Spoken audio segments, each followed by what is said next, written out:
O conceito de sonho é um tema recorrente em muitas obras de ficção. Várias obras exploram esse conceito de diferentes formas, ainda mais quando a gente tem a clássica dinâmica de mocinho e vilão. Geralmente o vilão sempre vai ter um sonho mirabolante de dominar o mundo ou trazer a paz mundial de meios controversos. Porém, quando a gente fala de mangás e animes, esse tipo de obra, eu acho que esse tema é muito mais visível. Para dar um exemplo disso, a minha obra preferida do mundo, One Piece, tem literalmente um capítulo do mangá e um episódio do anime chamado O Sonho de Luffy. E a primeira aparição do vilão mais icônico da série, o Barba Negra, foi exatamente falando: o sonho das pessoas não tem fim. Sonhos são considerados os objetivos finais dos personagens. Aquilo que ele vai se sentar e falar é: eu fiz. Porém, existe um sonho que mudou tudo. E hoje nós vamos falar de Griffith, o vilão principal da obra Berserk de Kentaro Miura, e para muitos, Griffith é o melhor vilão de todos os tempos, e essa opinião tem muito a ver com o seu sonho. A gente conhece o Griffith pela primeira vez em um dos melhores arcos que já existiu na história dos mangás, chamado Era Dourada, e conta ali o período de 15 a 18 anos mais ou menos do Guts, que é o personagem principal. É a história que conta o porquê ele tem a estigma, que é essa marca no pescoço dele que atrai demônios, e também o que levou ele a ser conhecido como Espadachim Negro. Mas antes, uma pequena lore do mundo de Berserk, que o mundo de Berserk tem vários lugares, vários continentes, e a história principal se passa no reino de Midland. E é um mundo meio mágico, assim, as pessoas sabem que existe magia, mas não é tão escrachado. Porém, uma coisa muito marcante do mundo de Berserk é a utilização de exércitos mercenários. Reinos não utilizam só os exércitos deles, os exércitos reais, para lutar suas guerras. Eles se apoiam muito em exércitos mercenários também. E o Guts vive desde criança nessa vida. Ele literalmente nasceu no campo de batalha e viveu sua vida toda lutando como mercenário. E depois de sair do bando mercenário de seu, entre aspas, pai adotivo Gambino, ele começou a agir como mercenário independente por aí. E é com 15 anos de idade que Guts participa de uma guerra específica, aonde ele enfrenta um grande guerreiro chamado Basuzu, um cara com uma armadura grande e tal, temido por todos, mas mesmo ele, bem criança, consegue derrotá-lo sem muita dificuldade. Depois que ele mata esse Basuzu, a galera consegue invadir o forte, tomar e basicamente ganhar aquela batalha. E com isso, o Guts ganha uma grana gorda, por ter matado o capitão general inimigo. Então, quando ele tá passeando ali sozinho, alguns mercenários do bando do Falcão, que a gente ainda não conhece, veem ele e falam que ele é interessante. Ele é um moleque que derrotou o Basuzu, deve estar cheio de dinheiro no bolso. Então, bora pegar. E aí que a gente vê o Griffith também, dizendo que vai, pode ir lá. Então, inúmeros mercenários vão atrás do Guts e ele derrota um por um, sem muita dificuldade. Até que a vice-capitã do bando dos Falcões, a Casca, também vai lutar contra ele, mas de novo, ele também consegue se impor e derrotá-la. E no momento que ele vai finalizá-la, chega o líder, nosso querido Griffith. Guts tenta pegar ele, mas ele tem um estilo de luta elegante, uma esgrima que parece da realeza, bem diferente do estilo selvagem e bruto que Guts luta. E com calma e beleza, ele defere um ataque no Guts que faz ele desmaiar. Depois disso, ele acorda no acampamento de mercenários e percebe que todos ali são bem jovens. Até que ele percebe que ele tá no acampamento daquele tal Griffith que lutou com ele, aquela garota e tal. E então Griffith se apresenta como o Bando dos Falcões. Um bando que já ganhou muita reputação por aí, por não perderem nenhuma batalha que eles travam, na qual Guts não acredita como tem só jovens aqui e nenhum adulto. Então Guts pergunta pro Griffith por que ele não matou ele, E o Griffith fala que ele quer o Guts. Ele diz que ele viu a luta do Guts contra o Basuzu, porém foi muito perto. Se o machado do Basuzu não tivesse estourado antes de completar o ataque, ele estaria morto também. Guts luta botando sua vida em risco, e isso atiça a curiosidade de Griffith, dizendo com essa cara inocente que ele gosta dele. Importante lembrar que o Guts teve uma vida de merda até então. Uma infância horrível, foi violado, o pai adotivo dele era um merda. Ele viveu a vida toda entre adultos de merda que só matavam, saqueavam e outras coisas indevidas. E ele vê esse rapaz da mesma idade dele, mais ou menos, tratá-lo dessa maneira é algo que o chama a atenção. Sendo que o Guts não dá bola. Ele fala: se você quiser no meu bando, bora lutar. Se eu ganhar ganhar, você vai ganhar uma ferida igual você deu em mim. Se eu perder, eu vou pro seu bando. Griffith aceita, então eles começam em uma luta intensa. Guts com seu jeito bruto de ser e Griffith esbanjando técnica de espada. Griffith consegue render o Guts botando a espada contra o pescoço dele, porém Guts não se intimida e parte pro soco com o Griffith, que também não se intimida e dá um armlock no Guts. Ele faz o famoso pé de pinico, o Guts obviamente não pede e ele desloca o braço dele com facilidade, ganhando a luta. E agora Griffith diz pra Guts que ele é dele. Depois de Guts entrar no bando dos Falcões, ele já começa a se destacar. Porém, há certos momentos na Era Dourada que eu vou falar aqui que vão definir muito o que o Griffith vai ser e a relação dele com o Guts ao decorrer do tempo, e principalmente o seu sonho. Logo após a primeira batalha que o Guts trava junto com o bando dos Falcões, ele vai ver o Griffith que tá tomando banho, e sem pestanejar, ele já joga água no Guts como se fosse uma criança. Guts, por também ser uma criança, pega o balde e joga água no Griffith. E é importante esse momento acontecer porque a gente vê que essas pessoas realmente são crianças, cara. Ambos têm ali 15 anos mais ou menos e eles já estão nessa vida de merda, de mercenário. Porém, Guts aqui no Bando Falcão consegue resgatar um pouco da infância que ele nunca pôde ter. Mas depois que eles terminam a briguinha de água, Guts percebe um colar estranho no Griffith e o Griffith mostra o colar que tem um pingente nele. Um dos itens mais icônicos da história do mangá e com certeza um dos mais aterrorizantes, um pingente vermelho com 2 olhos, uma boca e um nariz. Uma cigana deu isso pro Griffith há um tempo atrás. O nome é Behelit, também conhecido como o Ovo do Conquistador. A pessoa que o possuir, em troca do corpo dele, o seu destino vai ser dominar o mundo. E logo depois, com essa cara inocente e infantil, ele diz, legal né, como se fosse um brinquedo. Mas depois de um papo mais sério, a gente pela primeira vez vê o que o Griffith quer de verdade. As batalhas que eles travam só o começo. As coisas vão ficar interessantes daqui pra frente. Eu vou ter todo o meu país. E contra o sol, parecendo uma figura praticamente messiânica, ele pede ao Guts para que lute ao seu lado, pois agora ele pertence a ele. Ele será o único que irá decidir o local da morte de Guts. É interessante ver como o Griffith ele muda repentinamente de semblante, passando de um garoto infantil e até um pouco ingênuo para um líder nato com ideais fortes e até mesmo frases bem impactantes. Depois disso, acontece ali um time skip de 3 anos e o Bando dos Falcões agora já é muito mais conhecido, uma grande reputação, muito por causa da adição de Guts. Agora Guts tem 18 anos e Guts já age como um comandante, o chamado líder de assalto. O cara que é encarregado de tancar a porrada de verdade. Com a fama do bando crescendo, Griffith é chamado para ser reconhecido pelo rei de Midland e ganhar um título de cavaleiro, gerando bastante curiosidade, principalmente inveja na nobreza de Midland, já que Griffith não tem uma origem nobre, mesmo sendo muito bonito e muito apresentável, ele não deveria ganhar um título de tanta alta elite. Outro momento crucial pra gente entender a trajetória do Griffith é quando ele, já como cavaleiro, escuta um boato que em um forte existe uma lenda, um homem chamado Nosferatu Zod, um mestre espadachim que deixa uma pilha de mortos onde passa, sendo que ele já faz isso há mais de 100 anos e por isso recebeu o apelido de Imortal. Griffith e Guts vão lutar com esse troço desse demônio, porém obviamente Nosferatu Zod se prova muito superior. Porém, quando ele vai finalizar Griffith no chão, ele percebe que esse rapaz porta o Behelit vermelho, o Ovo do Conquistador, dizendo que tal artefato pertence a um da mão de Deus. Naquele momento, ele para a luta, mas fala que eles vão se encontrar de novo. Porém, ele fala diretamente pro Guts. Ele lhe dá um aviso, na verdade,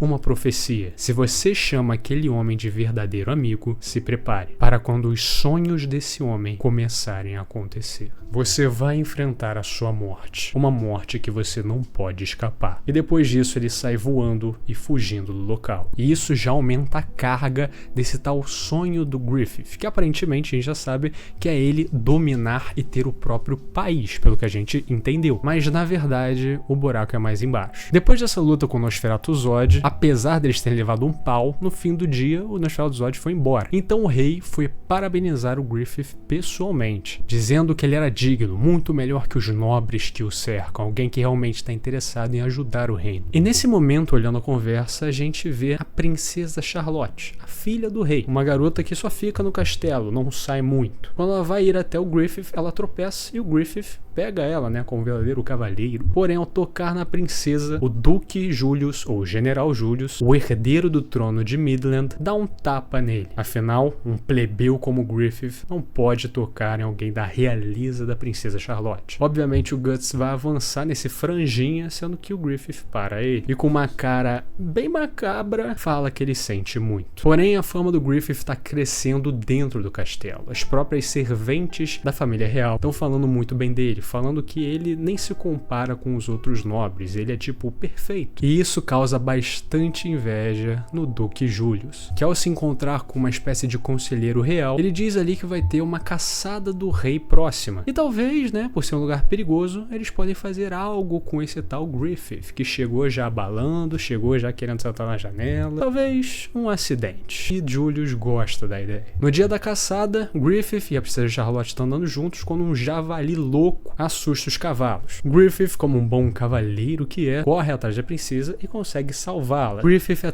todo bondoso com a princesa, sendo que a flecha é lançada. Griffith leva uma flechada envenenada em cheio. Porém, quando ele cai, ele tá sorrindo e tira a flecha como se não fosse nada, pois o Behelit o protegeu. Foi o seu escudo. E antes de se recuperar, ele consegue ver que o Duque Julius estava envolvido naquela pataquada. Ele foi o homem que tentou matar Griffith. Mais tarde, Griffith chama Guts e ele fala que ele quer que ele mate uma pessoa, que no caso é o herdeiro do reino de Midland, o nosso querido Duque Julius. E quando Griffith pergunta, pode me ajudar? Guts só fala, irmão, me dá uma ordem, eu sou o soldado, tu fala, eu faço, meu irmão. E dito e feito, Guts invade a casa dele e o mata sem dificuldade. Porém, quando ele matou o Duque Julius, uma sombra o viu, e para não deixar testemunhas, ele foi forçado a matar aquela pessoa também. Sendo que quando seus olhos fazem sentido, ele matou Adonis, o filho do Duque Julius, uma pequena criancinha. E esse é um dos eventos que mais mexe com a cabeça do Guts. Ele literalmente fez uma missão de assassinato, que era algo que ele não estava acostumado a fazer, e na primeira missão dele que ele faz isso, ele já mata uma criança inocente que não tinha nada a ver com a história. Ainda mais considerando o passado do Guts, que foi uma criança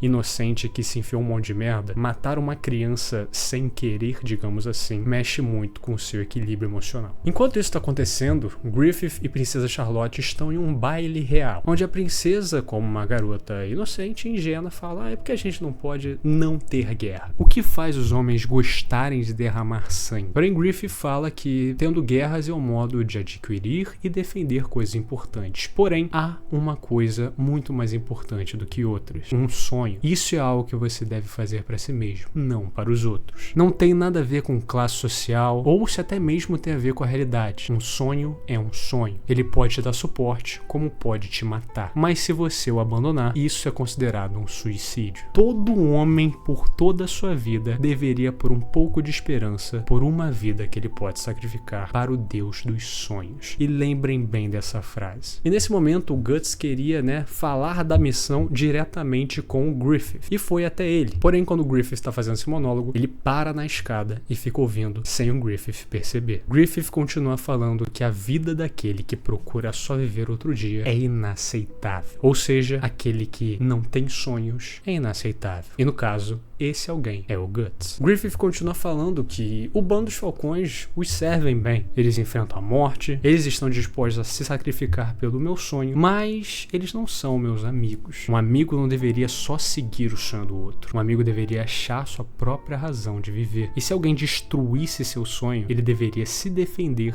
mesmo se esse alguém fosse eu. A mentalidade do Griffith é que você só é um ser humano pensante, digamos assim, quando você tem um sonho, algo para se agarrar e algo para se acreditar. Esperança, fé. Quem não tem isso são só peões para serem sacrificados. Um amigo, para mim, é alguém que se iguale a mim. Ou seja, é alguém que sonha. Ouvindo isso, Guts vê a perspectiva. Ele no primeiro degrau da escada, enquanto Griffith está no topo. Ele já tem tudo planejado. Enquanto Guts nem sabe o que quer. Ele acabou de arranjar um sentido e conhecer a amizade agora. É até injusto perguntar para uma pessoa dessa o que ela quer fazer e que sonho ela tem. Griffith dizendo que ele era tão pobre que não pôde comprar um pedaço de pão. E agora ele pode falar com uma princesa por causa de seu sonho. E nesse momento uma servente fala que o Duque Julius e a dona e seu filho foram mortos, enquanto Griffith fica bem satisfeito com seu plano dando certo. Porém, Guts ouve tudo o que tem que ouvir e sai puto daquela região. Guts literalmente matou o herdeiro do trono e seu filho pelo seu capitão, para chegar na hora e ele falar que ele não é igual ao Griffith, que ele é pior por não ter um sonho próprio. E essa percepção vai ser bastante importante daqui a pouco, porque depois desse evento, o bando Falcão trava mais uma batalha, sendo que agora a Casca se fode, Guts tenta salvar ela e os dois caem de um penhasco. Eles saem da batalha momentaneamente, o Guts tenta cuidar da Casca de alguma maneira. E nesse momento, a Casca conta um pouco do passado dela pra gente, dizendo como ela conheceu o Griffith e entrou no bando do Falcão. Ela vivia em uma vila pobre e ela era pobre. E no nada, um nobre local foi até ela e queria abusá-la. Porém, Griffith chega naquele momento para o nobre e fala: só porque você nasceu um nobre, você acha que pode agir como um deus? Naquele momento, Griffith parecia um santo, um anjo, uma pintura realística. Porém, a ajuda de um anjo não vem de graça. Ele joga a espada dele pra Casca e diz que se ela quer se proteger, que pegue a espada e se defenda ela mesma. No susto, Casca mata o nobre. Então, Griffith a acolhe, vendo o potencial que essa pequena garota tem. Depois disso, Casca começou a idolatrar o Griffith como se ele fosse um líder religioso. Afinal, ele juntava em seu exército camponeses, pessoas que não tinham oportunidade, e sempre vencia. Além de um espadachim prodígio, o homem era um líder nato. Além disso, ele era um líder jovem, bonito, popular, e que também não nasceu nobre. Ele era uma pessoa comum como todo mundo. E desde aquele dia, toda a vida com o Griffith parecia um sonho. Porém, um dia, eles foram para um reino onde tinha um aristocrata, um barão, na qual havia boatos bem nojentos sobre ele. Ele era um cara que pegava garotos bonitinhos de vilas próximas e aprisionava no seu castelo. E, obviamente, você já sabe o porquê ele fazia isso. Porém, o bando do Falcão disputou muitas batalhas em nome desse reino, e em uma dessas batalhas, um garoto de 10 anos de idade que entrou no bando do Falcão recentemente morreu em batalha. E naquele momento, vendo aquele pequeno jovem morto no chão, Griffith se pergunta: será que ele está partindo antes de realizar o sonho dele? Ou será que a morte é o fim do sonho? Será que é o fim da esperança? O que matou essa criança pode ter sido o meu sonho. E aquele foi o primeiro momento que Casca viu Griffith triste. Posteriormente, Casca foi ver onde o Griffith estava, ali no castelo, e viu uma silhueta de um homem aparecer atrás dele. Essa silhueta era aquele tal barão nojento. No dia seguinte, Casca vê o Griffith tomando um banho de rio, e Griffith diz ali para tomar banho com ele. Quando Casca desconversa, ele diz ali: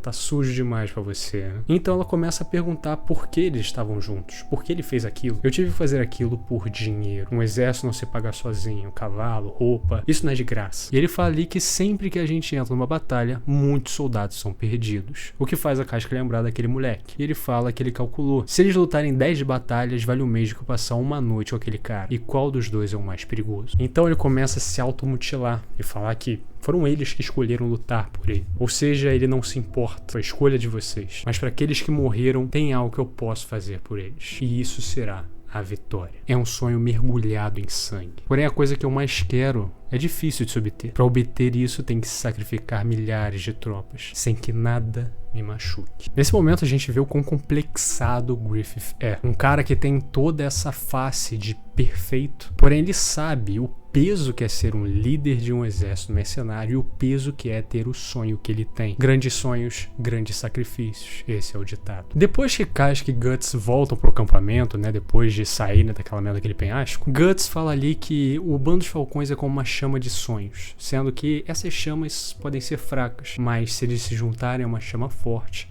então eles conseguem continuar. E essa chama forte, obviamente, é Griffith. Porém, ele não faz parte dessas chamas. Ele só tá visitando o bando dos falcões temporariamente e encontrando um conforto na fogueira deles. E a Casca já pergunta: você vai embora do bando falcão? Enquanto o Griffith fica pensativo. Com certeza, tudo que ele ouviu naquele baile e o que ele teve que fazer fez com que ele repensasse tudo. Porém, mesmo assim, ele ainda tem um imenso respeito pelo Griffith e pelo sonho que ele quer alcançar, a ponto de se deitar com um velho nojento só pra ter dinheiro pro exército, engolindo seu orgulho, engolindo sua honra, só pra não fazer com que mais homens seus morram em guerras. Um tempo se passa, muitos eventos ocorrem aqui e ali, onde o Griffith já tá ali tomando um bom controle ali da família real de Midland e tal, e nesse momento o Griffith se decide, ele vai embora, e Griffith tenta pará-lo. Então, com isso, ele convoca uma revanche. Se ele quiser ir embora, ele terá que ganhar sua liberdade lutando. Então, começa a revanche de Griffith contra Guts depois de 3 anos, onde Guts lutou pra caralho e ficou muito forte, enquanto Griffith se concentrou mais na diplomacia nessa época. Quando os dois estão prestes a se chocar, Guts acaba com Griffith em apenas um golpe. Depois disso, Griffith entra em parafuso. Isso não era parte do plano dele. E nisso, Guts fala pra ele mesmo que tá tudo bem. Guts só é uma pedra no caminho do Griffith, uma pedrinha de nada. Tenho certeza que ele vai se levantar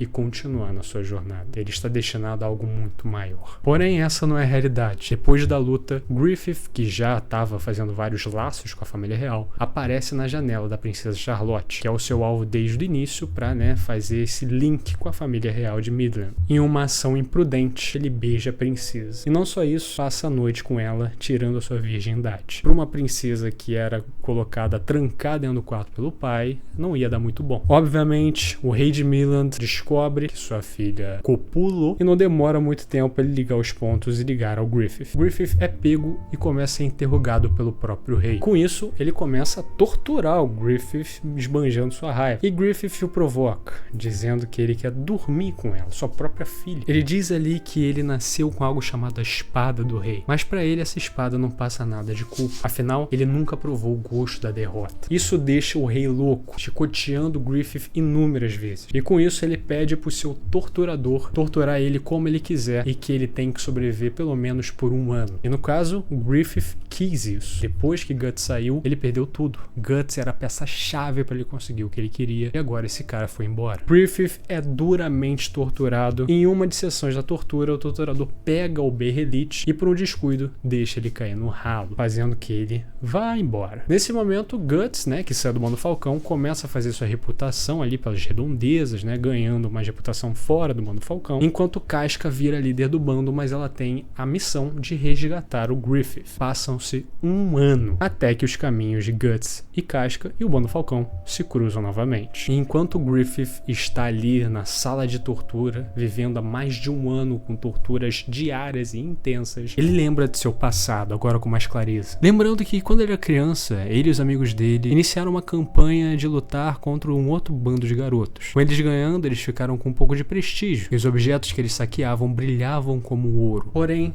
depois que eles acabaram com a brincadeira, diante daquela rua cheia de bordéis e bares, um lugar que não era propício a uma criança, ele viu a coisa que mais brilhava, um castelo. Ele colocou na cabeça dele que ele iria ter aquilo pra ele de qualquer maneira. Ele sempre soube que era especial, ele não era ignorado em nenhum momento. Aonde ele parava, ele roubava a cena. Porém, comparado ao Guts, ele fala que ele é o que lhe jogou na escuridão, mas ao mesmo tempo o que lhe mantém vivo. E enquanto a jornada dele, que começou com aquele sonho de pegar aquele castelo, está se esvaindo, o brilho de Guts dói os olhos de Griffith, fazendo a sua forma decadente na sala de tortura pensar alto seu nome. Mas enquanto ele pensa isso, aparentemente uns demôniozinhos começam a ir até ele, o chamando de príncipe e querendo uma audiência. Guts, depois de alguns atritos, se junta ao bando Falcão e vai resgatar o Guts. Com a ajuda da princesa Charlotte, eles chegam até a sala de tortura e eles veem Griffith em um resultado de 1 ano de tortura intensa, completamente magro e mutilado. Vendo isso, Guts não se conforma e pega aquela forma decadente. Griffith o reconhece, afinal Guts foi o que lhe manteve vivo e o que lhe fez chegar nessa situação. Eles conseguem fugir, mas o porra do rei de Midland manda todos os reforços possíveis os caçar. E nessa fuga, Griffith pensa que o seu sonho já está bem distante. Eles conseguem superar todas as adversidades de inimigos, conseguem acampar e ficar quietos, mas a que preço? O líder deles simplesmente é um inválido, ele não consegue fazer nada. Aquele aquele Griffith, o falcão branco dos campos de guerra, nunca será mais o mesmo. Enquanto Casca tá cuidando do Griffith e vendo como ele tá franzino depois de 1 ano de tortura, Griffith tenta se impor na Casca pra tentar fazer alguma coisa. Porém ele não consegue, obviamente. Quando Guts fala ali que ele já fez o trabalho dele,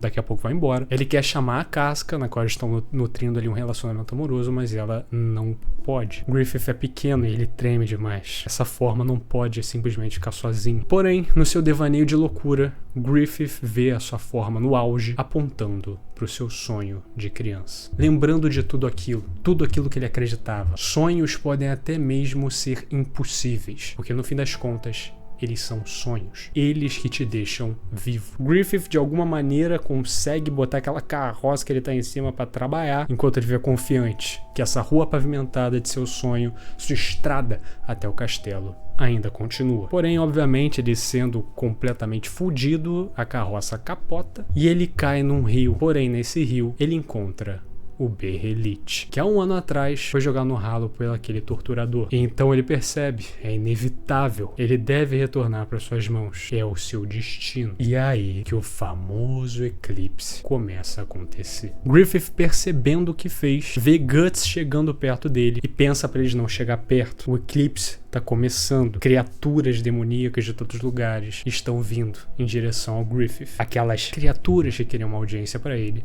agora estão se materializando no plano real. Então, enquanto Guts corre em direção ao Griffith para tentar salvá-lo, ele diz que se ele tocá-lo, ele nunca mais vai perdoar. E é quando Guts toca no Griffith e Griffith vê o motivo de sua escuridão e sua luz, aquele pingente estranho se reorganiza e o Behelit chora, dando início ao que a gente conhece, a cerimônia de aceitação de um próximo rei demônio. Uma das rainhas demônios vê Guts segurando o Griffith e todo o bando dos falcões logo atrás, não abandonando seu capitão, mesmo diante de todas as adversidades, e diz que eles darão um belo sacrifício para que ele se torne o rei demônio. E um outro demônio da mão de Deus, que o Nosferatu Zod já falou, no momento que o Behelit Escarlate caiu em suas mãos, você foi qualificado para se tornar um rei demônio. Tudo o que está acontecendo aqui foi uma invocação feita pelo Behelit. E todo o bando do Falcão, esses sim, são um sacrifício muito importante para o descendente dos anjos. Ele ofereceu todos vocês como sacrifício. E nesse momento, Griffith é tirado do lado de Guts, sendo levado até a mão de Deus, para começar, enfim, o seu renascimento. Porém, antes disso, ele tem que retornar ao passado e entender que tipo de pessoa ele é. Griffith se vê correndo por aquelas vielas e becos do seu reino natal, enquanto ele pergunta a uma senhora onde que tá aquele castelo que ele sempre quis almejar, e ela aponta para um lugar. Ele entra nesse lugar onde ele se encontra uma pilha de corpos. Como criança, ele fica assustado e diz que a senhora mentiu para ele. Aquele lugar não era o castelo, mas ela diz que ela não mentiu. Essa é a única forma dele alcançar aquele castelo. Não há outro caminho. Enquanto ele vê os soldados do bando Falcão levantando e querendo ser levados com ele para o sonho. Porém, Griffith não pode levar eles. Eles já estão mortos. Então a velha diz que foi ele que fez isso com eles. Todos seguiram ele aqui. Porém, ele fala que ele não pediu, mas ela diz que é uma desculpa esfarrapada. Quem te ajudou a chegar aqui? Esse é o caminho que ele escolheu e foi feito pelo corpo dessas crianças. Se você quer mesmo alcançar aquele castelo, você terá que empilhar mais corpos ainda. Ela diz ali, por que você simplesmente não se satisfez em olhar o castelo de longe? Porém, ele já sabia. Ele sabia que teria que passar por cima desses corpos para chegar até onde ele chegou. Porém, agora ele não pode mais se desculpar. Esse é o caminho dele. Se ele se desculpar ou sentir culpa, tudo será perdido. Todos os sacrifícios que ele fez uma vida inteira serão em vão. E assim ele nunca poderá alcançar o castelo de seus sonhos. Então o membro da mão de Deus diz que se ele quiser continuar, é só ele dizer eu sacrifico. E então ele será basicamente um falcão do inferno. E vendo Guts, dentre milhares de aliados e dezenas de milhares de inimigos, só você fez com que ele se esquecesse do seu sonho. E diz, eu sacrifico. Se fechando em um casulo para renascer em outra coisa, enquanto Guts fica fudido de cabeça de novo. E é nesse momento que a gente tem um dos capítulos mais filosóficos, metafóricos de Berserk, aonde é uma conversa do Griffith com uma entidade. E ele realiza que ele está conversando com a ideia do mal, ou até mesmo Deus. Essa entidade diz que manipulou toda a vida do Griffith para que chegasse até esse ponto. Levou ele a ter essas amizades, todas essas vivências para que chegasse aqui. E agora, faça como quiser. Você é o escolhido. E sem pestanejar, tendo certeza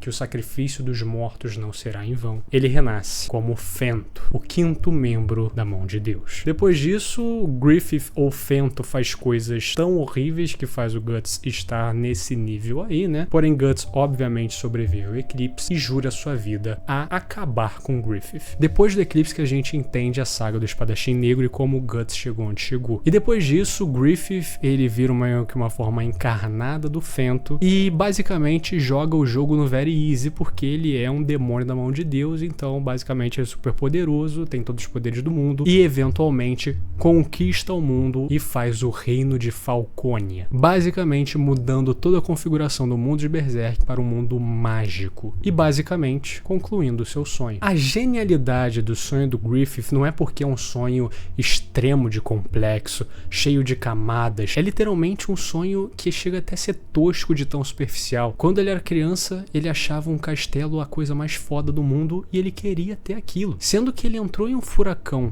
tão fudido de entrar em guerras, arriscar a vida de pessoas e literalmente fazer que pessoas se sacrifiquem por ele em guerras, que o sonho dele passou de um sonho infantil para algo complexo e que se ele não entregasse tudo por aquilo, nada faria sentido. Mostra que até mesmo um sonho bobo pode ser a coisa mais devastadora do mundo. Basta um louco ter determinação suficiente para tal. E é impressionante como um sonho desse foi capaz de construir um personagem tão interessante e um vilão tão famoso por ser um dos melhores. Enquanto a gente tem aí bilhões de séries tentando se desdobrar para fazer o vilão mais complexo do mundo, botando inúmeras camadas e no fim ficando simplesmente superficial ou não original, Griffith não tenta isso. Principalmente no começo dá pra ver que ele é bastante infantil, mas ao mesmo tempo carrega um fardo fudido.